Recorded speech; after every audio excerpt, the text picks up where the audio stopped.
God is good all the time. 월드컵이 시작되었습니다. 첫 승의 열기로 무더위를 이길 수 있기를 바랍니다. 이 시간 말씀의 제목은 지혜로운 사람, 어리석은 사람입니다. 요절 말씀은 24절입니다. 24절 말씀 읽고 기도하고 시작하겠습니다. 시작. 누구든지 나의 말을 듣고 행하는 자는 그 집을 반석 위에 지은 지혜로운 사람 같으니. 감사하신 하나님 아버지, 한 주간 보호하여 주시고 다시금 주님 앞에 예배드릴 수 있도록 나올 수 있게 하여 주셔서 감사합니다. 이 시간 부족한 죄인의 허물을 가려주시고 주님의 말씀 한마디의 은혜를 주시기를 기도합니다. 예수님의 이름으로 기도합니다. 그러므로 무엇이든지 남에게 대접을 받고자 하는 대로 너희도 남을 대접하라. 이것이 율법이요 선지자니라. 12절의 한금열 말씀으로 산상설교를 마치셨습니다. 산상설교는 신자들이 천국 시민으로서 어떻게 살아야 하는지를 가르쳐 주신 것입니다. 이제 예수님의 가르침을 받은 신자들은 예수님의 말씀에 대하여 어떻게 반응해야 할까요? 첫째, 좁은 문으로 들어가라. 예수님은 우리 앞에 큰 문과 넓은 길, 그리고 좁은 문과 협착한 길이 있다고 하십니다. 그런데 그 중에 좁은 문, 협착한 길로 들어가라고 하십니다. 그 이유는 좁은 문, 협착한 길의 끝에는 생명이 있고 큰 문, 넓은 길의 끝에는 멸망이 있기 때문입니다. 좁은 문은 좁기 때문에 키가 큰 사람은 고개를 숙여야 하고 체격이 큰 사람은 문에 끼이지 않도록 조심하며 들어가야 합니다. 주의를 기울이고 힘을 쓰지 않으면 들어가기 어렵습니다. 절박한 마음, 가난한 마음, 회개한 마음, 애통한 마음을 가진 사람들이 들어갑니다. 결국 이 문은 하나님께서 열어주셔야 들어갈 수 있습니다. 협착한 길은 매우 좁은 길을 말합니다. 이는 하늘나라를 향해 가는 제자들이 겪는 고난이라고 할 수 있습니다. 좁은 문, 좁은 길로 들어가는 것은 구체적으로 어떻게 하는 것입니까? 산상수훈의 말씀대로 행하는 것을 말합니다. 드러나는 행동만이 아니라 보이지 않는 마음까지도 살피는 삶을 사는 것입니다. 원수를 사랑하고 박해하는 자들을 위하여 기도하는 것입니다. 하나님 앞에서 은밀하게 의를 행하는 것입니다. 먼저 그의 나라와 그의 의를 구하는 것입니다. 대접을 받고 싶은 대로 대접하는 것입니다.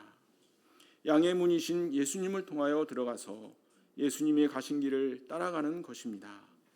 예수님은 자신을 따르는 자들에게 아무든지 나를 따르려거든 자기를 부인하고 자기 십자가를 지고 따르라고 하셨습니다.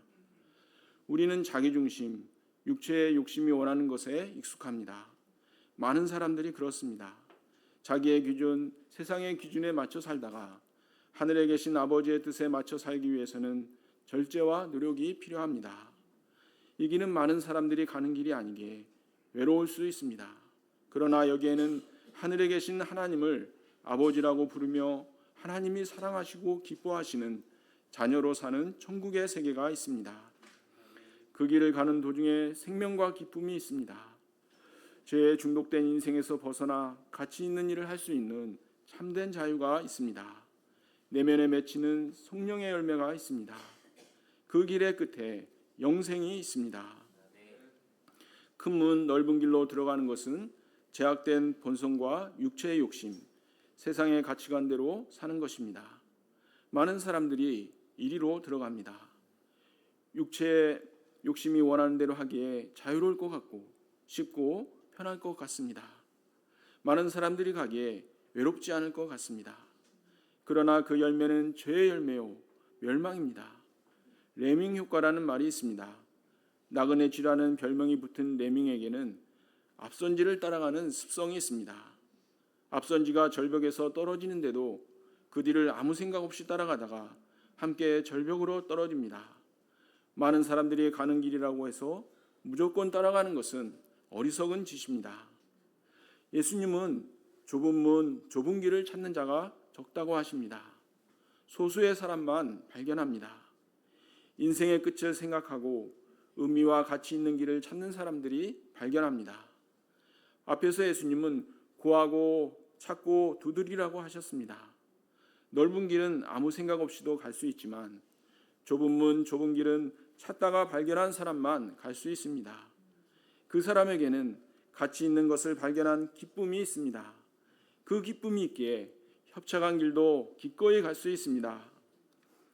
문이나 길에는 그것을 통해 이르는 목적지가 있습니다. 예수님은 그 목적지가 생명과 멸망으로 나뉜다고 하십니다. 사람들은 생사가 걸린 문제라면 고생을 마다하지 않습니다.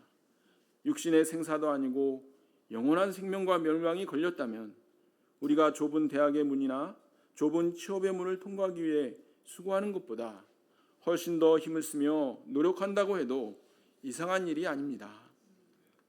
둘째, 좋은 나무, 좋은 열매. 15절에서 예수님은 거짓 선지자들을 삼가라고 하십니다. 거짓 선지자는 어떤 자들입니까? 좁은 문, 좁은 길 대신에 넓은 문과 넓은 길로서의 제자도를 가르치는 자들을 말합니다. 이들은 양들을 위하는 것처럼 거짓 겸손과 외식의 옷을 입고 다가옵니다. 한 번 회개하였으면 더 이상 회개할 필요가 없다고 합니다. 자기를 부인하고 십자가를 지며 힘들게 신앙생활할 필요가 없다고 가르칩니다. 산상수훈 말씀은 특별한 사람들에게 주신 것이고 우리는 은혜만 잘 누리면 된다고 가르칩니다. 편한 길, 넓은 길을 원하는 사람들의 본성에 딱 맞습니다. 그들은 이를 이용하여 사람들의 마음을 얻습니다. 나중에는 자기를 따르게 하고 자신의 영광과 유익을 위해 이용합니다. 결국 자신과 다른 자들이 함께 멸망에 이릅니다. 에레미야 선지자 시대에 하나님은 유다의 죄악을 바벨론을 통해 심판하고자 하셨습니다. 이를 에레미야 선지자를 통해 전했습니다.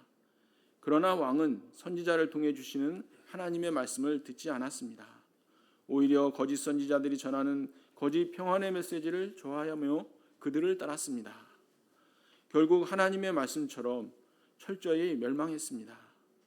거짓 선지자들은 사람들의 마음을 잘 알고 이용하여 미혹하는 방법을 씁니다. 요즘에는 이성의 매력을 이용하는 방법으로 사람을 모으는 이단도 있다고 합니다. 우리는 이런 거짓 선지자들을 삼가야 합니다. 삼가라, 이는 의도적으로 지속적인 주의를 기울이라는 것입니다. 우리가 어떻게 거짓 선지자들을 분별할 수 있습니까? 16절을 보십시오. 그들의 열매로 그들을 알지니 가시나무에서 포도를 또는 엉겅퀴에서 무화과를 따겠느냐. 열매를 통하여 나무를 분별할 수 있습니다. 거짓 선지자들은 양의 옷으로 사람들을 속일 수 있습니다. 그러나 절대로 속일 수 없는 것이 열매입니다. 좋은 나무에서는 반드시 좋은 열매가 맺히고 못된 나무에서는 반드시 나쁜 열매가 맺힙니다. 영어로 보면 단순하고 분명하게 느껴집니다. 제가 이것을 좀 콩글리시 버전으로 하겠습니다. 굿 심은 데 굿 나고 배드 심은 데 배드 난다.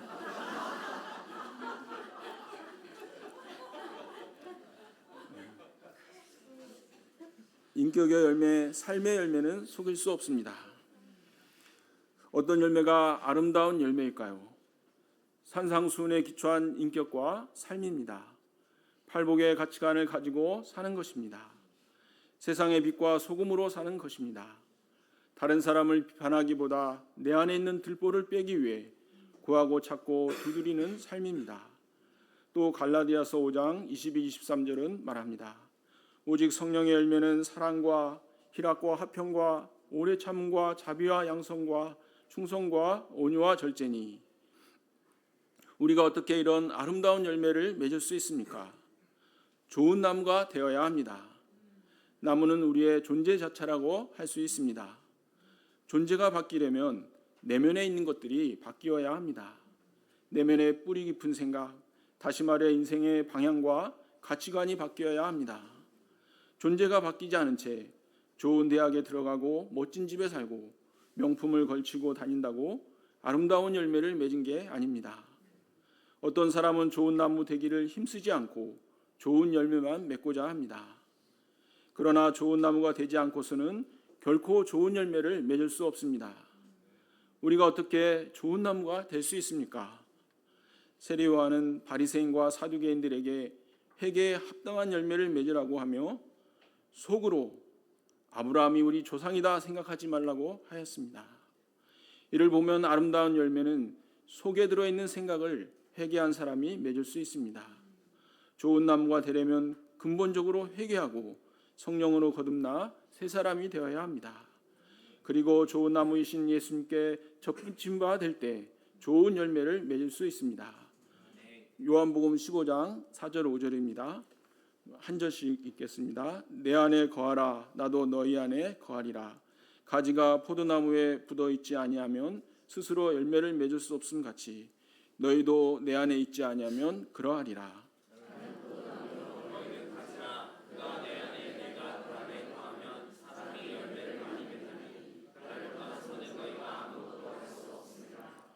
셋째, 하늘에 계신 아버지의 뜻대로 행하라.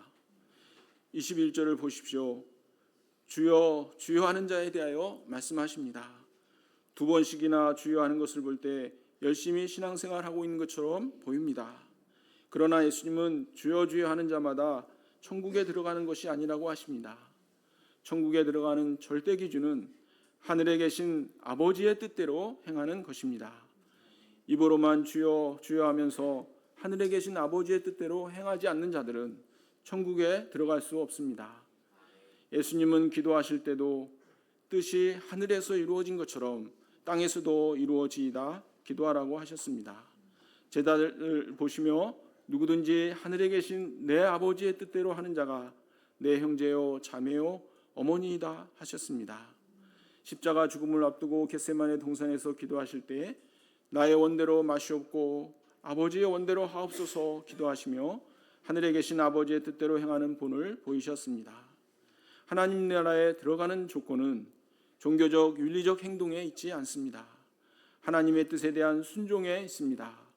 이는 율법과 행위로 이루는 자기의가 아니고 자신은 죽고 예수 그리스도께서 다스리심으로 이루어지는 하나님의 의입니다.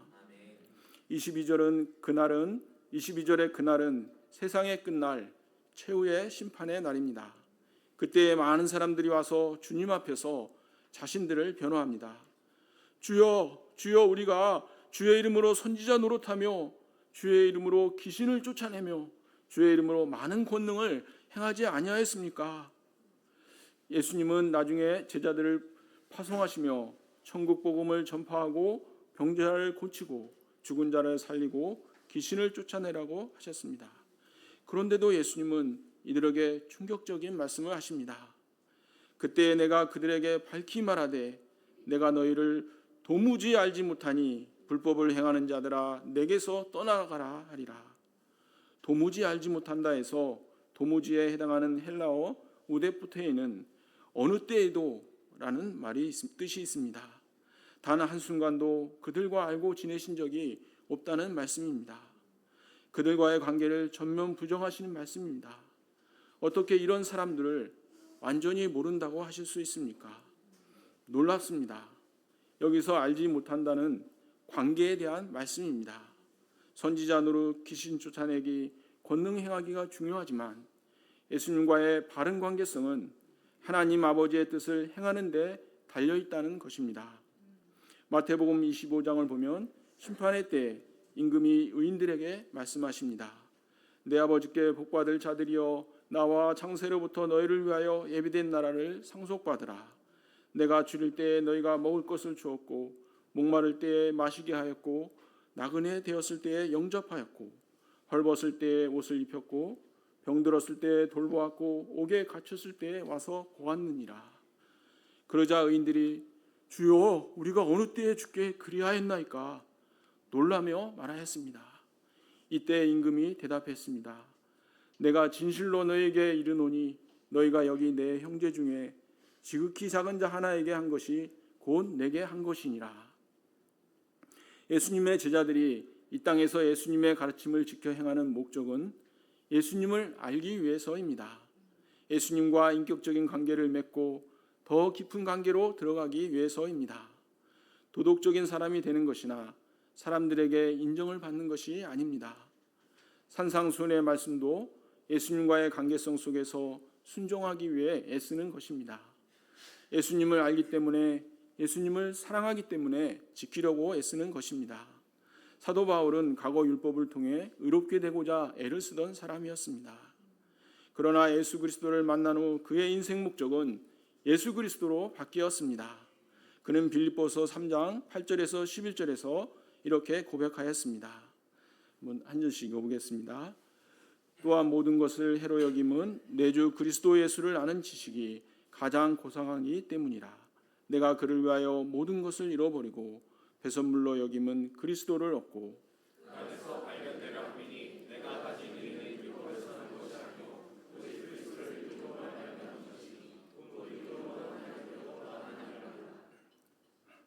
내가 그리스도와 그 부활의 권능과 그 고난의 참여함을 알고자 하여 그의 죽으심을 본받아 예수님의 제자가 협착한 길을 가면서 이것을 잊어서는 안 됩니다. 그럴 때 협착한 길을 가며 겪는 불편함이나 고통을 잘 견뎌낼 수 있습니다. 고난을 만났을 때 예수님을 더 알기 위한 가정으로 받아들일 수 있습니다. 누가 알아주지 않고 인정해주지 않아도 변함없이 하나님의 뜻에 순종하는 길을 갈 수 있습니다. 넷째, 반석 위에 집을 지으라. 24절은 그러므로로 시작하고 있습니다. 앞의 내용들을 정리하며 결론적으로 말씀하십니다. 말씀을 듣고 행하는 사람과 행하지 않는 사람을 대조하십니다.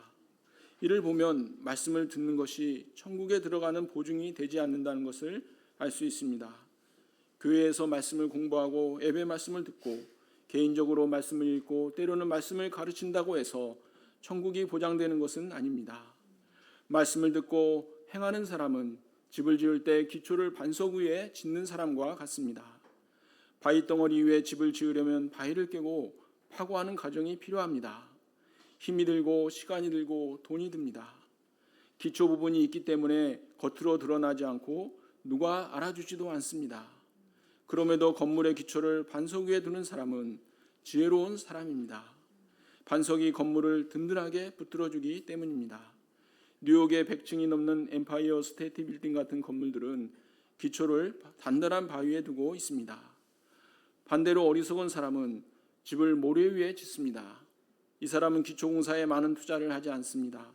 당장 눈에 보이는 건축물에만 관심이 있습니다. 유명한 피사의 사탑이 기울어지는 원인은 연약한 집안에 기초를 두었기 때문입니다. 예수님의 말씀을 듣고 행하는 사람은 지혜로운 건축자와 같습니다. 은밀하게 기도하고 은밀하게 의를 행한다고 누가 알아주지 않습니다. 먼저 그의 나라와 그의 의를 구하고 속에서 일어나는 시기와 비판하는 마음, 정욕적인 마음과 싸우는 것을 세상에서 알아주진 않습니다. 그러나 말씀대로 살고자 애를 쓰는 사람은 인생의 기초를 가장 안전하고 단단한 하나님의 말씀 위에 두는 지혜로운 사람입니다. 건물의 기초를 어디에 두었는지는 겉으로 볼 때 그 차이를 알 수 없습니다. 그런데 그 차이를 알 수 있는 때가 반드시 옵니다. 비가 내리고 창수가 나고 바람이 불어 그 집에 부딪힐 때입니다. 이때 기초를 반석 위에 놓은 집은 견디어냅니다. 무너지지 않습니다. 사람들에게 반드시 이런 때가 옵니다. 핍박이나 질병이나 불의의 사고나 실패와 같은 장수를 만나고 유혹과 의심과 불신의 바람이 불 때 그 인생의 기초가 무엇인가 드러나게 됩니다. 결국에는 죽음과 같은 한계 상황에 직면하고 마지막 날 그리스도의 심판대 앞에 서게 될 때 모든 것이 분명하게 드러나게 됩니다. 지혜로운 사람은 이 같은 날을 염두에 두고 어떻게 살지 삶의 방식을 선택합니다. 당장 사람들에게 박수갈채를 받기 위해 살지 않고 마지막 날 하나님의 심판을 견딜 수 있도록 준비합니다. 그런데 왜 말씀을 듣기만 하고 행하지 않는 사람이 있을까요? 사실 잘 들으면 행함으로 이어지게 되어 있습니다. 제대로 안 들은 것입니다. 예수님의 말씀은 천국의 왕의 말씀입니다. 만일 어떤 사람이 세상 왕의 말을 들었다면 목숨을 걸고 행하려고 할 것입니다. 나의 영원한 생명과 멸망을 결정하는 말씀으로 들었다면 행하고자 하였을 것입니다. 또 어떤 사람은 들어서 알고 있는 것으로 다 이루었다고 생각하는 사람도 있습니다. 제가 많은 말씀을 여러 번 들었습니다. 그러나 듣는 것에 비해 행하려는 노력은 별로 하지 않고 언제부턴가 문제의식도 희미해졌습니다. 제가 하나님의 뜻을 행하지 않다가 멸망할 수밖에 없는 위선적이고 미련하고 불쌍한 사람과 같음을 고백합니다. 제가 말씀을 듣기만 하지 않고 힘들어도 찾고 구하고 두드리는 노력을 하며 행하기를 애쓰는 사람이 되기를 기도합니다. 또한 속교만과 마음의 정욕과 세상에 대한 탐심처럼 보이지 않는 내면의 문제도 예수님께 진실되게 들고 나아가 회개하며 변화되기를 기도합니다. 예수님께서 말씀을 가르치시기를 마쳤을 때 무리들이 그의 가르치심에 놀랐습니다. 예수님은 그들의 서기관들과는 다르게 하나님의 아들의 권위로 말씀을 가르치셨습니다. 예수님은 여러 비유를 통해 말씀을 듣기만 하지 말고 행하는 사람이 되라고 하십니다. 듣고 행하는 사람이 지혜로운 사람이요 듣고도 행치 않는 사람은 어리석은 사람입니다. 그들의 열매와 결국이 완전히 다릅니다. 저희가 참으로 지혜로운 자가 될 수 있기를 기도합니다. 요절 24절 말씀 읽고 기도하고 마치겠습니다. 시작.